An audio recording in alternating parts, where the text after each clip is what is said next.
परमेश्वर आपसे कह रहे हैं, मेरे प्यारे बच्चों, धन्य है वह जो यहोवा पर भरोसा रखता है, जिसका भरोसा उस पर है।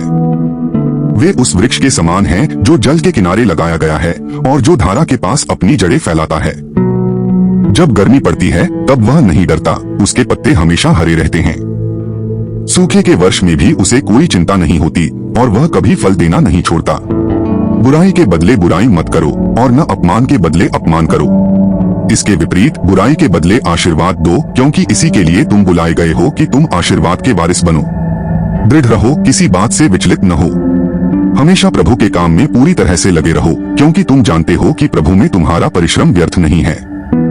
मैं तुमसे सच सच कहता हूँ, जब तक तुम न फिरो और छोटे बच्चों की तरह न बनो, तुम किसी भी तरह स्वर्ग के राज्य में प्रवेश नहीं कर पाओगे।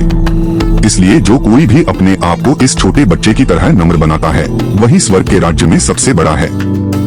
जो कोई भी मेरे नाम पर ऐसे छोटे बच्चे को स्वीकार करता है, वह मुझे स्वीकार करता है। यदि तुम्हारा हाथ या तुम्हारा पैर तुम्हें ठोकर खिलाता है, तो उसे काटकर फेंक दो। तुम्हारे लिए यह बेहतर है कि तुम अपंग या अपंग होकर जीवन में प्रवेश करो, बजाय इसके कि 2 हाथ या 2 पैर होने पर तुम्हें अनंत आग में डाला जाए। यदि तुम्हारी आंख तुम्हें ठोकर खिलाती है, तो उसे निकालकर फेंक दो। तुम्हारे लिए यह बेहतर है कि तुम एक आंख के साथ जीवन में प्रवेश करो, बजाय इसके कि 2 आंखें होने पर तुम्हें आग के गहना में डाला जाए। मसीह ने तुम्हें व्यवस्था के अभिशाप से छुड़ाया, तुम्हारे लिए अभिशाप बन गया।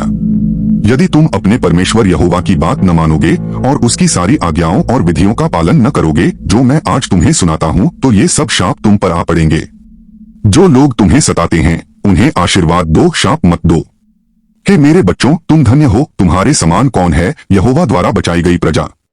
मैं तुम्हारी ढाल और सहायक और तुम्हारी महिमामय तलवार हूँ। तुम्हारे शत्रु तुम्हारे सामने कांप उठेंगे और तुम उनकी ऊंचाइयों पर पाँव रखोगे। मैं तुमसे प्यार करता हूँ। यदि आप विश्वास करते हैं तो आमीन लिखें और इस संदेश को सब्सक्राइब और शेयर भी करें।